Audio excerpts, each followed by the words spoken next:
Hello, my beautiful friends.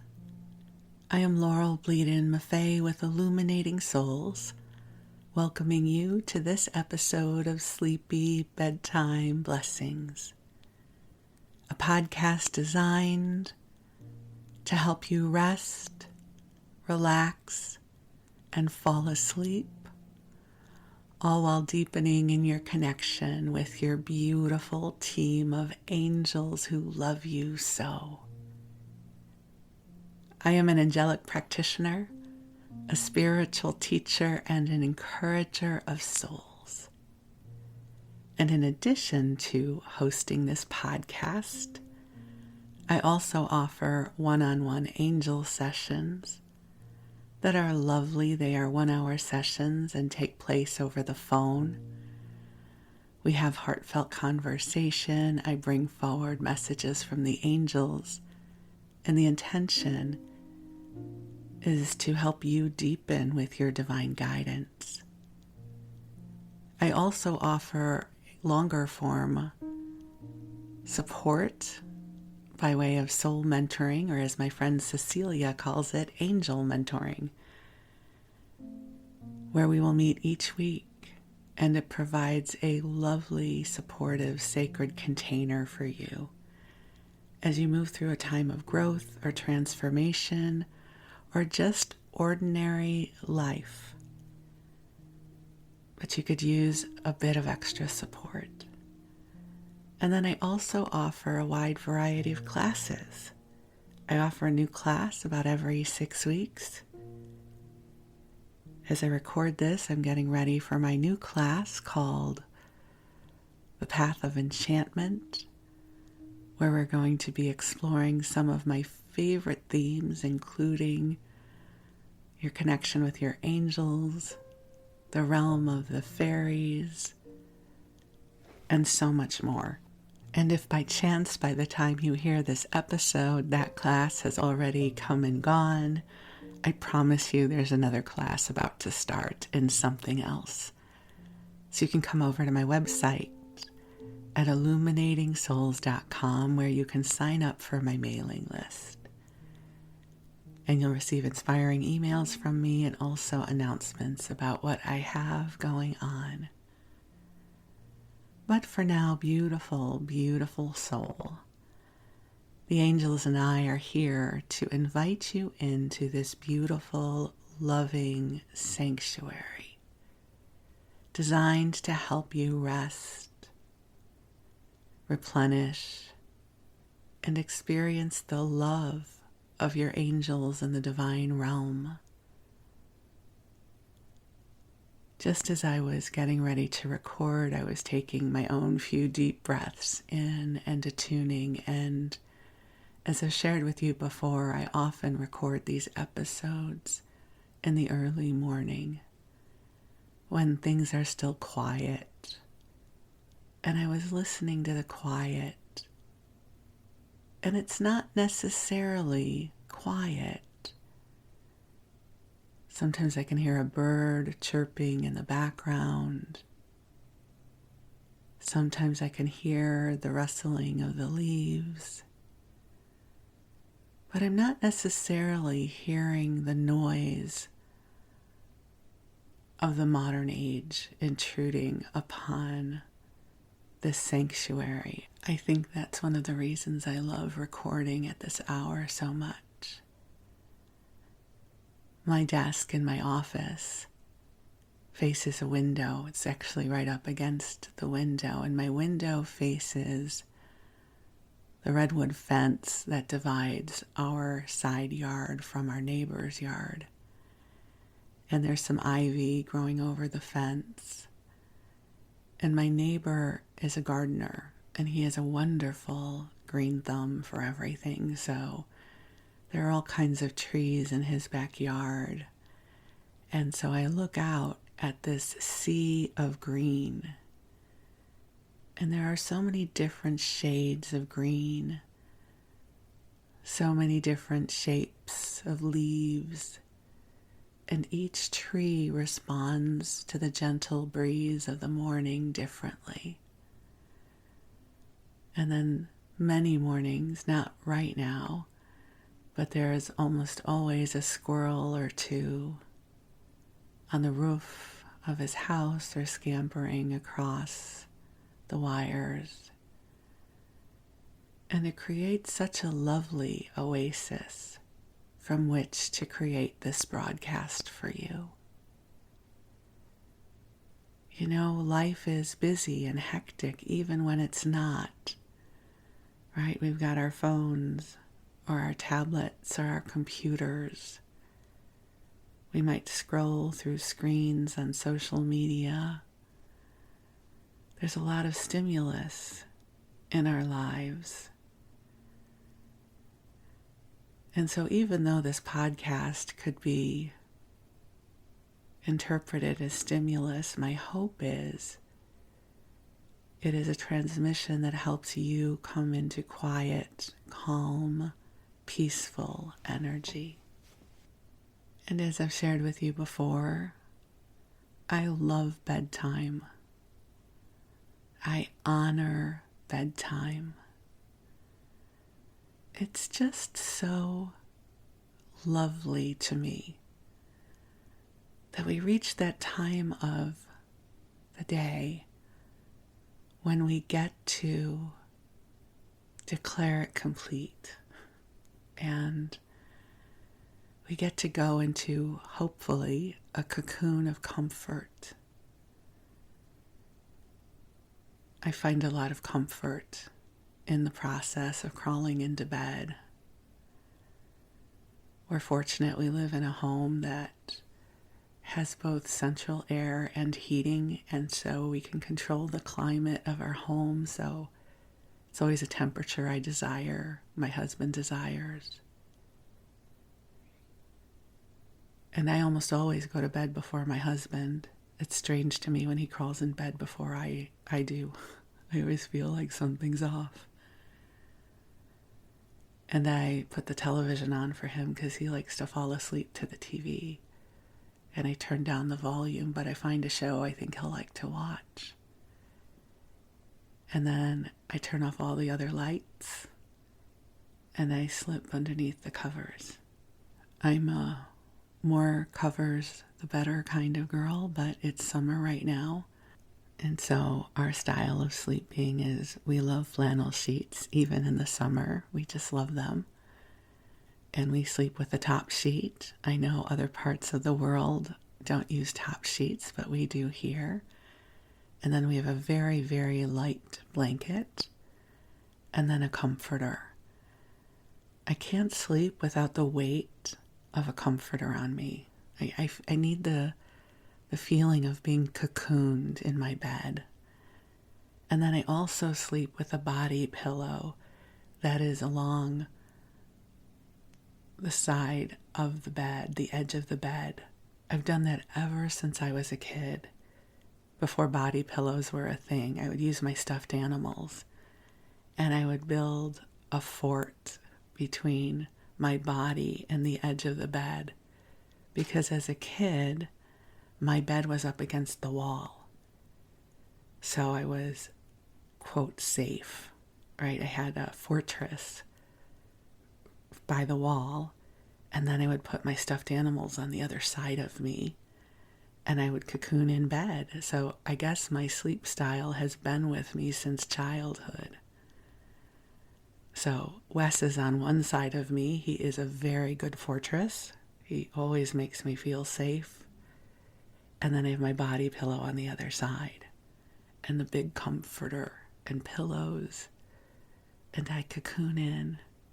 And it makes me so happy because almost always by the time I crawl in bed, my body and my mind have started to drift off already. I'm tired. And I pick out a sleep podcast. Right now I'm re-listening to The Enchanted April on the Sleepy bookshelf. And I'm really enjoying it the second time around. And I do listen to my own sleep podcast, so I can give my own testimonial that this podcast also helps usher me off to sleep. And also these days, it's not uncommon for me to wake up around 3 a.m., but I'm not ready to be awake yet. And so I'll often put on another sleep podcast and set the sleep timer for about 45 minutes. And thankfully, almost always, I'm able to drift off to sleep for a second round of sleeping. I did that last night.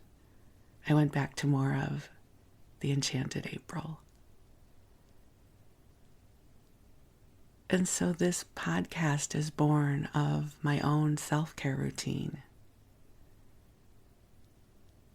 And it is such a blessing to be able to create something that supports you.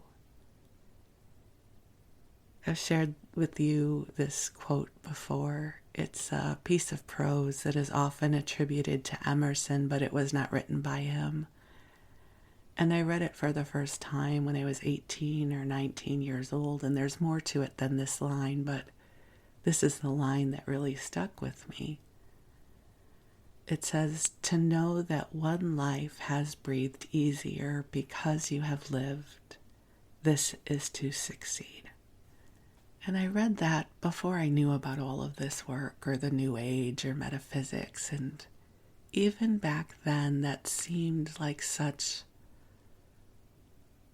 a sacred accomplishment. That life would have meaning if even one life breathed easier because I had lived. Never knowing at the time that intention would fuel my later years. And I think sometimes we can get caught up in the grandiosity of that. You know, I need to have a best-selling book.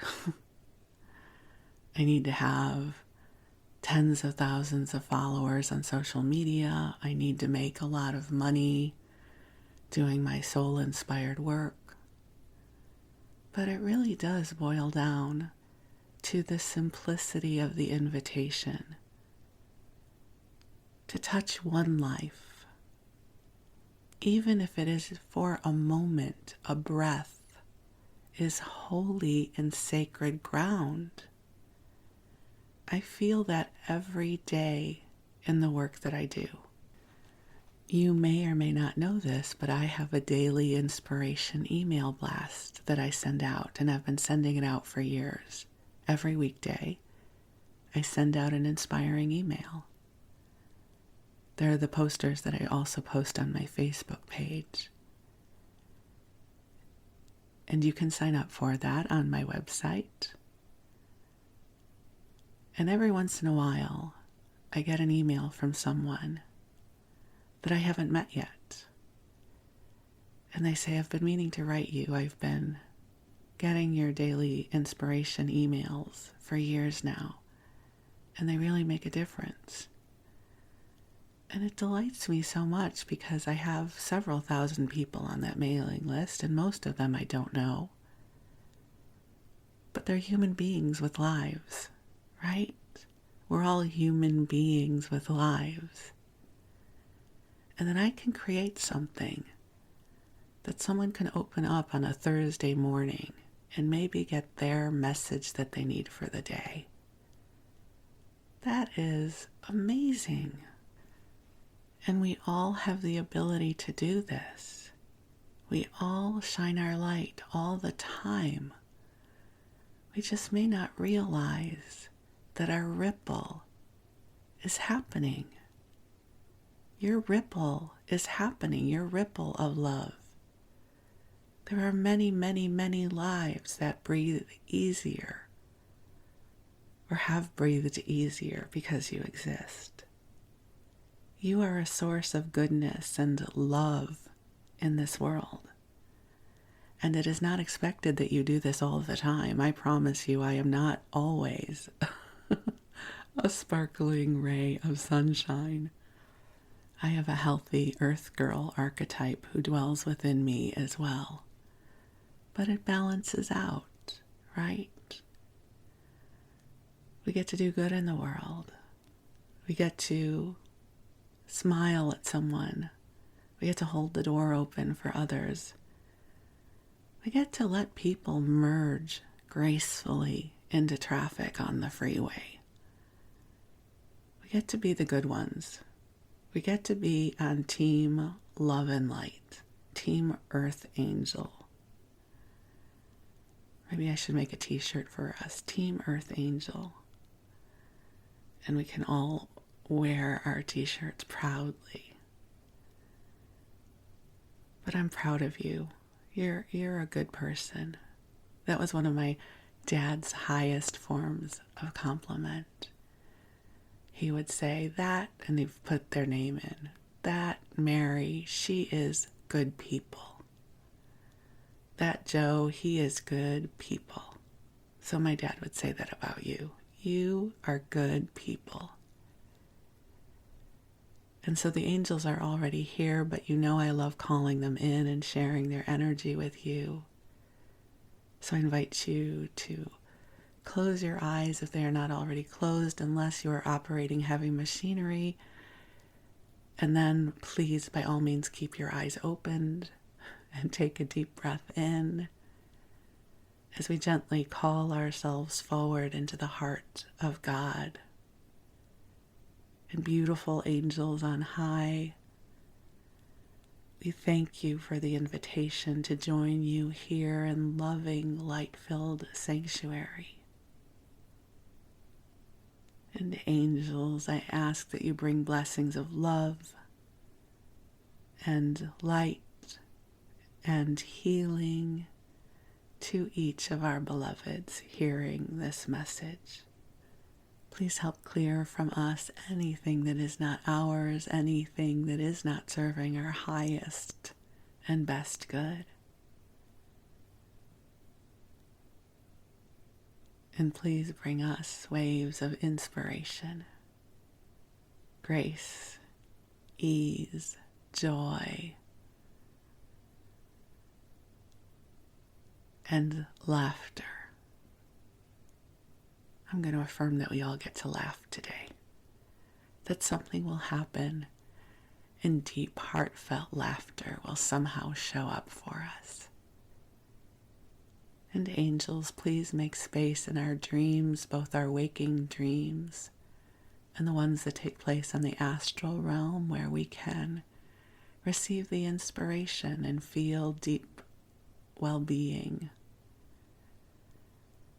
And we thank you for the goodness and the light you are bringing to us now.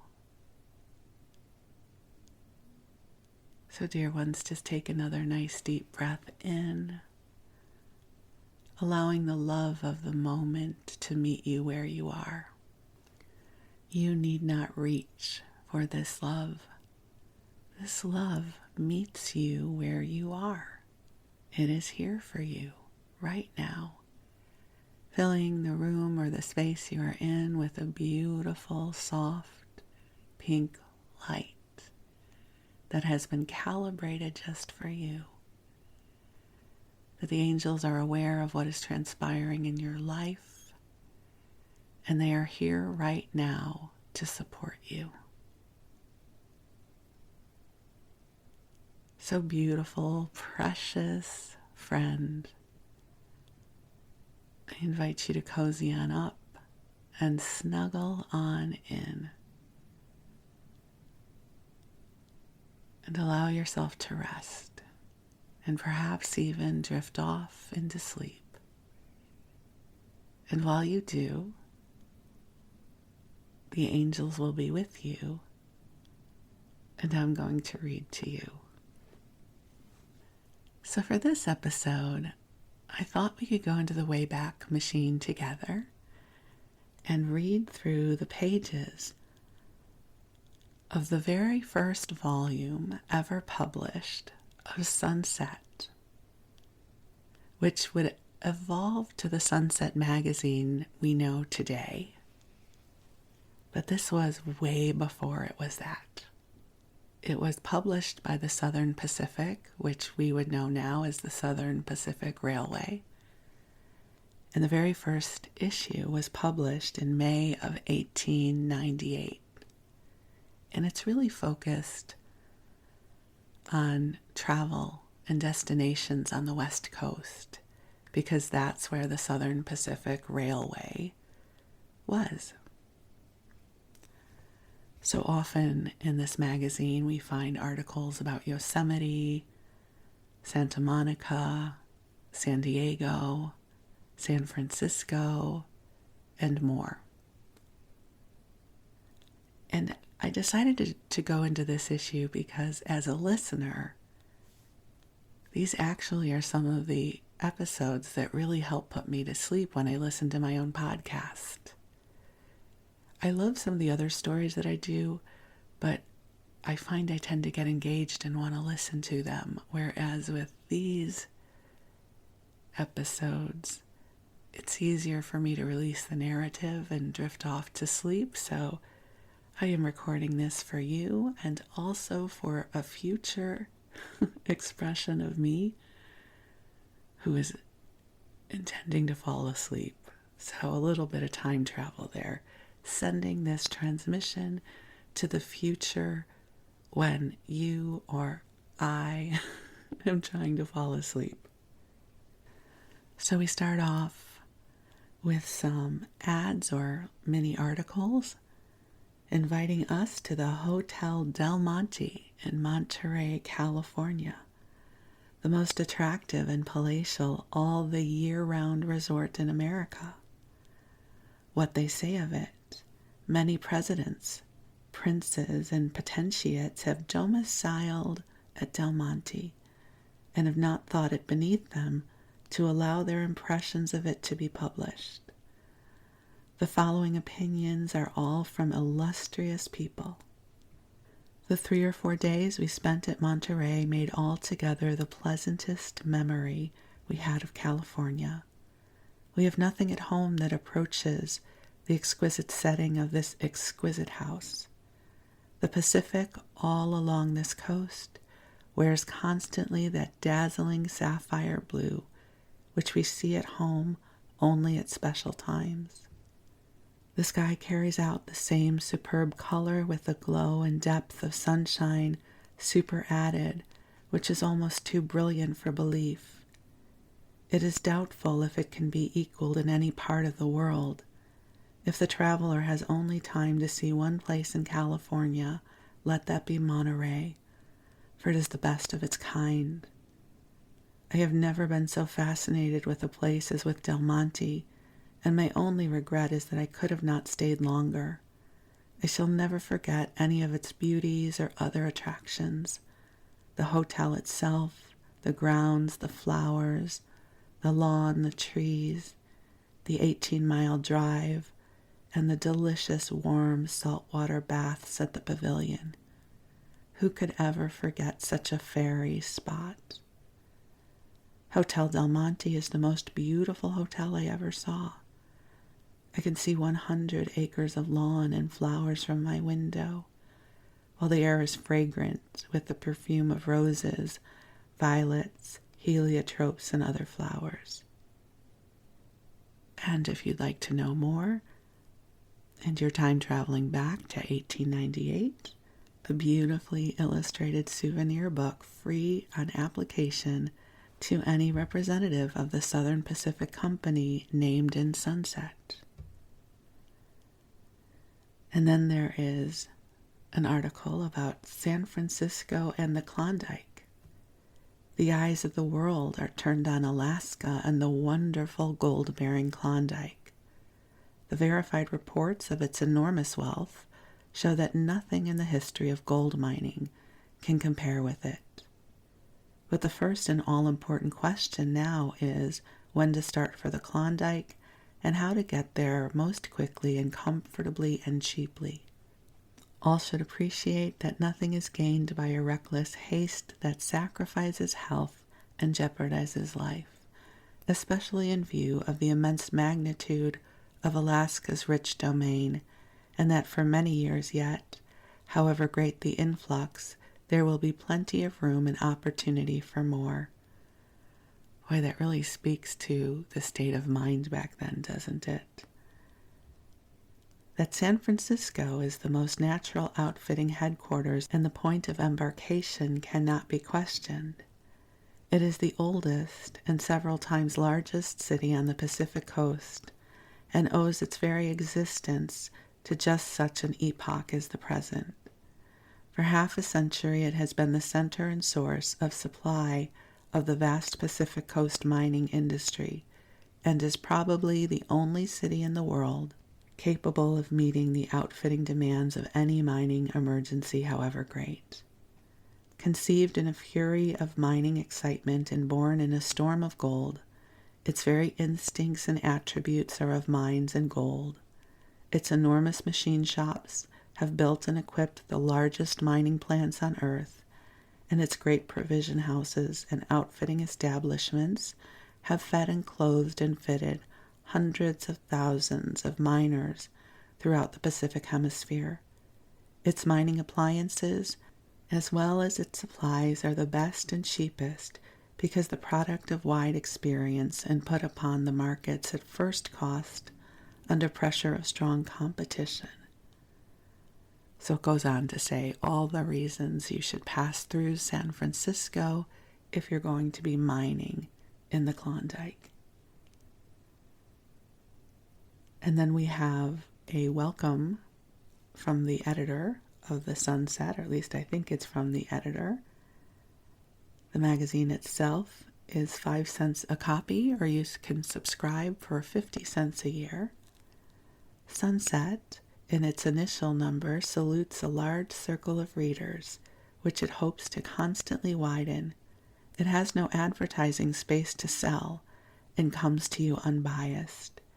Its aim is in the presentation, in a convenient form, of information concerning the great states of California, Oregon, Nevada, Texas, Louisiana, and the territories of Arizona and New Mexico, a rich and inexhaustible field over which the dawn of future commercial and industrial importance is just breaking.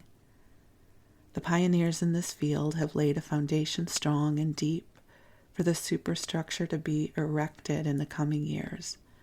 And whether you share in its building or witness its growth from afar, it is a factor of the future which must be reckoned with. Therefore, we expect to interest you. The resources of this great Western empire for the husbandman, stockman, and miner, and for the tourist and health seeker, will be treated in these pages as fully as space will admit, as concisely as the subjects will warrant, and at all times truthfully. So wide a field cannot be covered in one issue. Therefore, Sunset's work from number to number will be cumulative rather than comprehensive. So this is how Sunset got its start. So it starts with a poem called Lady of the Lake, which I'm not going to read to you because it is a rhyming poem, and I don't know why that doesn't necessarily seem very sleepy to me, but I will read to you the article about Yosemite. In the fastness of the Sierra Nevada, 4,000 feet above the level of the sea, is a chasm or gorge of extraordinary depth. The bottom of the chasm is a level meadow-like lake tract of about 1,100 acres, threaded by a dashing mountain stream, the Merced River, and diversified with groves of noble pines, thickets of smaller growth, and the rarest and most beautiful varieties of flowers, ferns, and grasses. Around this charming sylvan scene rise the walls of the valley almost vertically, to a height of 3,000 to 5,000 feet, spires, cliffs, peaks, domes, and turrets of endless variety in form and feature. And over these rugged battlements pour the crystal waters from the region of eternal snow. Such is Yosemite Valley, the most inspiring, the most sublime, the most beautiful. The world over there is nothing to compare with it. This is the unvarying comment of travelers from many lands. Its imposing peaks are 17 times as high as the tallest European cathedral. The Yosemite Fall, while of lesser volume, is 16 times as high as Niagara. The wonderful proportions of the grand features here, visible from below and from above, and the interesting phases presented by every change of elevation or perspective, are one of the most remarkable character. The grand ensemble impresses the visitor beyond any previous experience. Yet there is not one of the many wonders of Yosemite but must needs be received, as it were, sectionally. The imagination cannot grasp the stupendous entirety. Entering by the established route through Raymond, Awanhi, and Wawona, the first view of the valley is at Inspiration Point, 1,500 feet above the floor, the walls and summits rising almost perpendicularly for thousands of feet. The distant peaks and the soft green of the forests and the vegetation on the floor of the valley form a picture that, as a whole, for a time fills the eye. No detail of lofty column or towering dome can secure judgment in the mind. Ralph Waldo Emerson said, "It is the only spot I have ever found that came up to the brag." Gradually the soul expands, and there at the left is El Capitan, a massive granite monolith 3,100 feet high, representing two sides with the angle toward the valley. The smoothness and verticality of its walls, its height exceeding the width of the valley at this point, and its immense bulk make it the most majestic single object on the planet. On the opposite side of the valley, and seemingly at greater distance, Bridal Veil Fall sways a filmy tracery over the face of the cliff 900 feet from the curving lip to the talus at its base, from which a cloud of spray ascends that under certain conditions is arched by perfect rainbows. Cathedral spires 2,500 feet high, Sentinel Rock, the Half Dome, the North Dome, and Cloud's Rest complete the harmonious picture. Descending to the floor of the valley, the way is through umbrageous, I don't know that word, umbrageous, groves, across gamboling streams, and over fertile meadows. I love the language of the day here. So many words we don't really use as often. I don't know that they were used often then, or if the writer is just finding beautiful words to describe Yosemite. Great brakes and delicate ferns embower the gushing wayside founts, and the daintiest of tendrils intertwine. That is a fantastic paragraph. Umbrageous, gamboling, not gambling like in Vegas, Gamboling, embower, fonts. It's a wonderful piece of writing, but we'll continue. This beauty is, however, for the time being lost to the newcomer in the unfolding of the titanic scenes around him.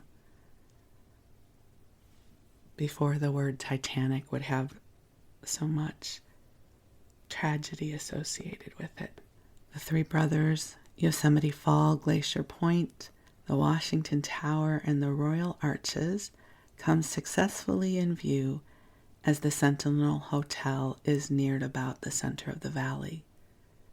From the hotel, some portion of nearly all the great features of the valley are visible, but the visitor must not suppose that within a single sweeping view he has exhausted the riches. Every day and every hour of his stay will enlarge his apprehension of the colossal structures, and new delights await the broadened comprehension. It is only possible to enumerate the attractions of Yosemite feature by feature, and detail by detail, and by various forms of measurement and comparison afford some slight allurement to the great reality in all caps. So great reality is in all caps. So inadequate are written or spoken words to the task of communicating the grandeur and magnificence of its scenic wonders. After El Capitan, the Yosemite Fall is counted with the great sight of the valley. It is on the north wall, nearly opposite the hotel. The upper fall has the greatest height, 1,500 feet. The second fall, a series of cascades, makes a total descent of 626 feet. And the lower fall, a straight downward plunge of 400 feet. The three falls are in one vertical plane, and the effect from the south side of the valley is most beautiful. There is no other fall of equal volume and of as great a height as the upper Yosemite. It has worn a channel in the solid granite more than 1,000 feet in depth. During the winter and spring, in seasons of heavy rain and snows, the fall is much increased and the boom of its waters can be heard many miles. In the winter also a great cone of ice and snow broken and forced from the upper cliffs forms at the foot of this fall, and sometimes of great height of 500 feet into the center of this great cone of the waters of the fall plunge with a muffled roar as into the crater of a volcano. And the article continues for many more pages. But I'm going to skip ahead. We're going to mix it up a little bit because this is one of my favorite sections. This is Notes from the Resort. This is where they describe the various resorts of the time on the West Coast. And I enjoy this because it really gives some insight as to where things were at back then in 1898. So we start again with the Hotel Del Monte.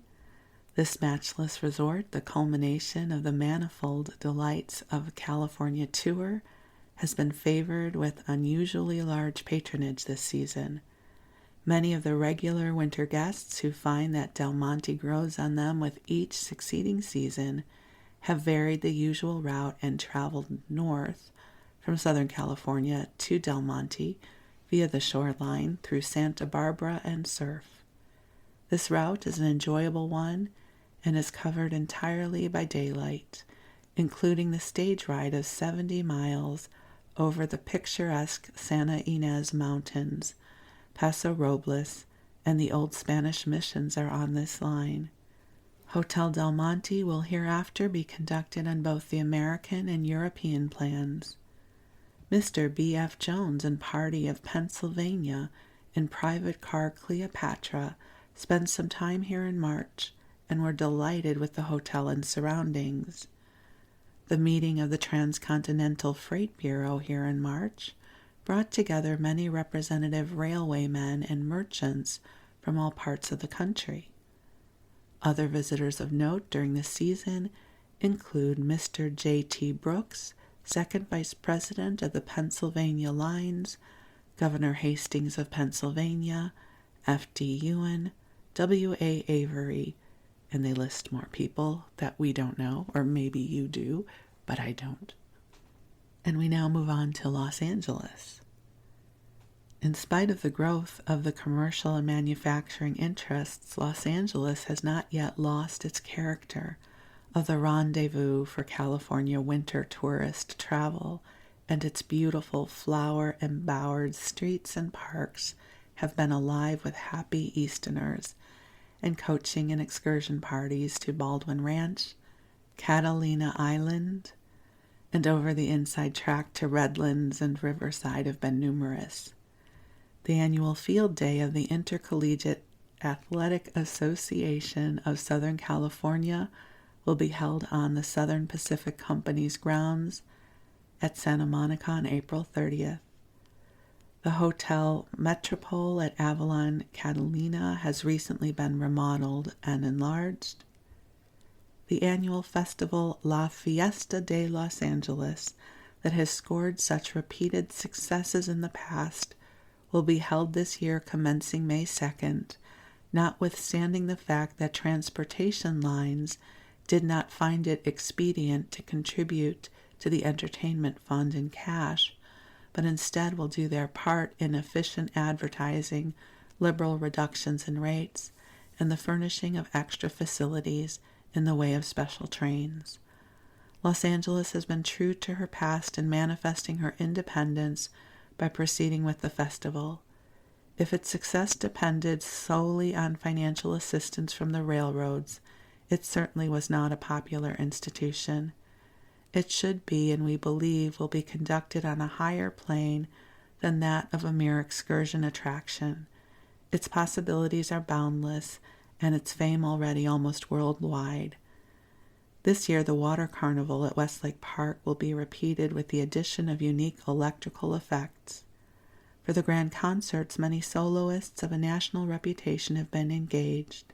And then here's an ominous addendum. Later advices state that in case war is declared, there will be no fiesta. That's very sobering, isn't it? Okay, now we go on to Riverside. The genuine tourist has been very much in evidence this season. You can see them everywhere, on the trains, at the hotels, on the streets, almost always good-natured, pleasantly inquisitive, manifesting much pleasure at the sight of new conditions, always ready to see new places, interested in everything, promising novelty, and rewarding the passer-by who is given information asked for with many ohs, expressions of satisfaction and appreciation, until we all feel like saying, "Bless the tourist. May they become a mighty legion." Well, that'll happen. Mrs. Robert Louis Stevenson, widow of the late author, visited Riverside recently and left on the Sunset Limited en route to Scotland, where she goes to settle up the estate of her husband. The Glenwood Tavern has been a very busy place this winter. Cots, billiard tables, and other extremes have been resorted to in the effort to stow away the coming guest after he had been properly welcomed by mine host, Miller, and his corps of able assistants. But no matter how thick they came, they were all taken care of and invited to come again and stay longer when the new Glenwood shall have become a substantial reality. We'll move on to Pasadena, the aristocratic residence town of Southern California and rendezvous for the traveling upper 10, has enjoyed a remarkably gay season, and the hotel accommodations have been sorely taxed. The Hotel Green has an annex under construction, which will be completed about July 1st, and 100 additional rooms will be added to the La Pintoresca during the summer, which will relieve the pressure next season. The Hotel Green Annex will be connected with the main building across the street by a covered archway, forming a charming promenade, and furnished with a miniature trolley car which will convey guests to and from the office. And then we move on to Coronado, which is down near San Diego. A new jetty has been built at Coronado, forming a permanent pleasure pier and affording a miniature harbor for small craft near the hotel. Coronado has enjoyed an unusually large patronage this season, in common with other California resorts. Many causes are assigned for the big increase in this winter's travel.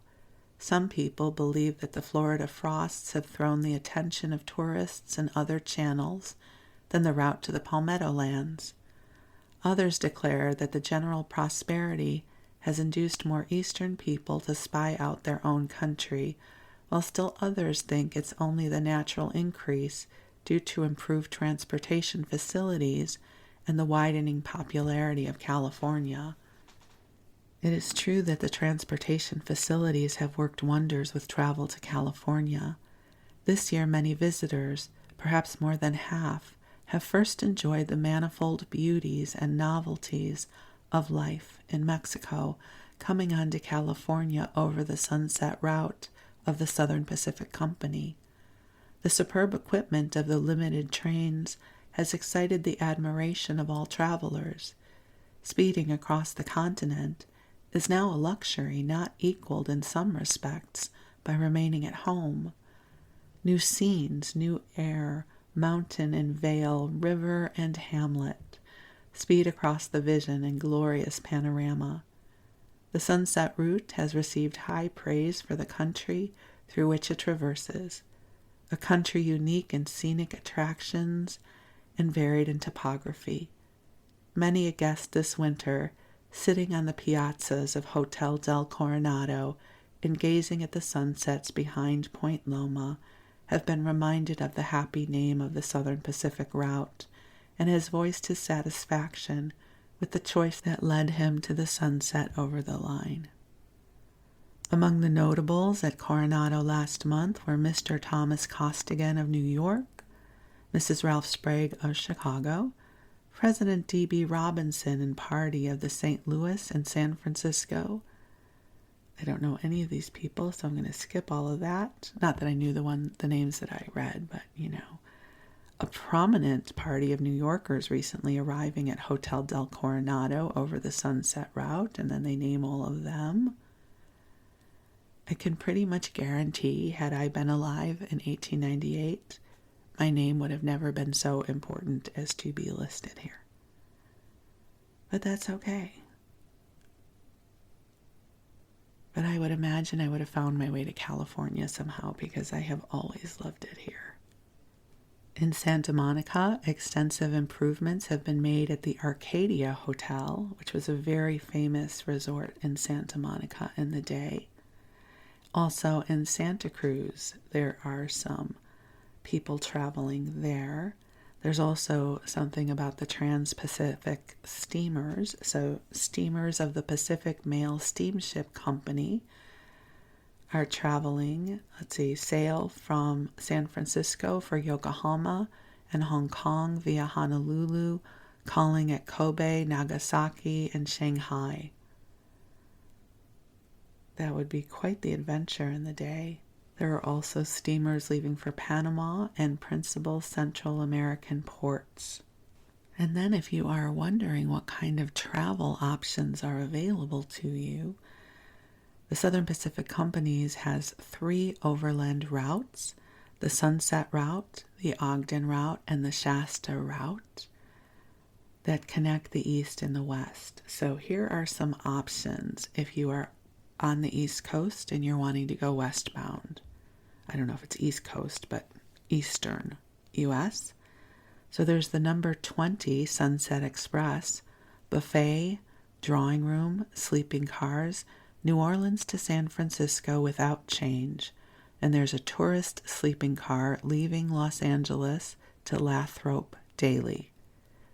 On Tuesday, there's a tourist sleeping car from Chicago to San Francisco, Wednesday from Kansas City, Thursday from Fort Worth, personally conducted. Tourist sleeping car from St. Paul to Los Angeles, Wednesday from Kansas City, Thursday from Fort Worth. On Wednesday, there's a tourist sleeping car from Washington, D.C. to San Francisco, Thursday from New Orleans, personally conducted. I don't know what that means, that it's personally conducted. Thursday, tourist sleeping car from Cincinnati to San Francisco, Friday from New Orleans. Saturday, a tourist sleeping car from Washington, D.C. to San Francisco via New Orleans. The number 1000 Sunset Limited, a solid vestibuled train, Chicago to San Francisco via St. Louis, Fort Worth, and El Paso. Composite buffet car, ladies' parlor, observation and compartment car, double drawing room sleeping cars, and dining car through without change. Leaves Chicago and St. Louis on Tuesday. The last trip for the season is on May 3rd. Well, that sounds like the best one so far. A buffet car, ladies' parlor, double drawing room, sleeping cars. That sounds good. And then there's the Sunset Limited Annex, New Orleans to El Paso, double drawing room, sleeping cars, New Orleans to San Francisco without change. So that was all on the Sunset route. Then there's also the Ogden route. So vestibule, drawing room, sleeping car, Chicago to San Francisco via Omaha and Cheyenne. So we're going further north.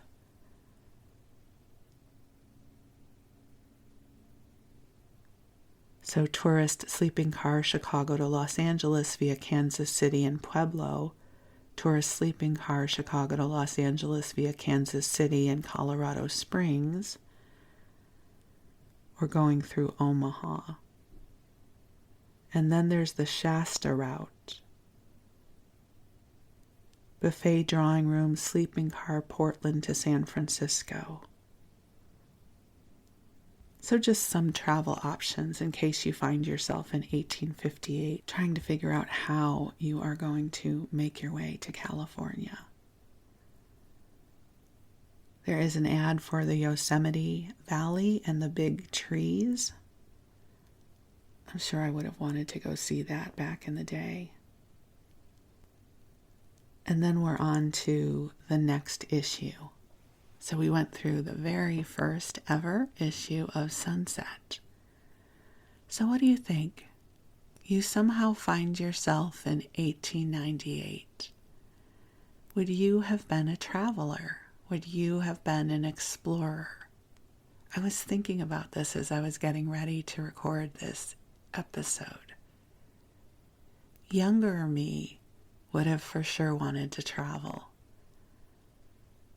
You know, if the criteria of my life is, for all intents and purposes, similar to my life blueprint in this lifetime, I would have been a young Jewish woman, and so my options would have been limited, unfortunately.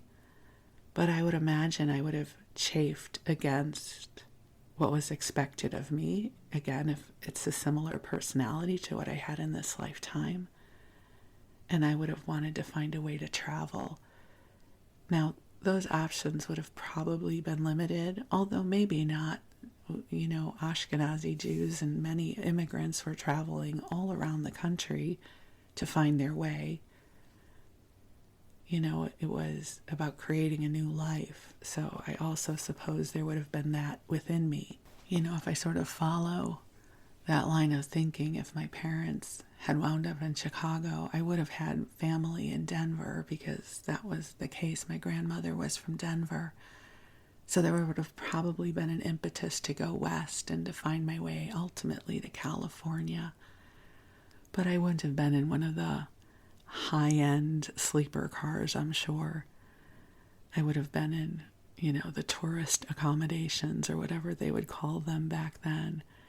And I would have not been staying at the very Tony'd resort, I'm sure, but I would have found some other way to make my path in life, assuming that my same personality traits applied.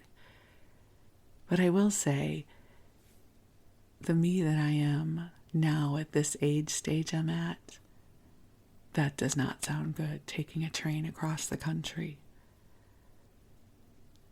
So my sense of adventure has definitely dwindled in the way of travel as I have gotten older. But younger me was definitely ready to take on the world and experience things, and nothing was going to keep me from getting to California. And once I got here, I decided to move here. So I think it's one of the reasons I love reading through these old magazines so much. So I just find it interesting to read about perspectives back then. And to know for most people, they would only experience the Yosemite Valley through somebody else's words. So I enjoyed reading this with you. I hope by now you're asleep. You're having sweet dreams. I'm so deeply grateful for our time together. And I look forward to connecting again soon. Thank you so much. I am deeply grateful for you.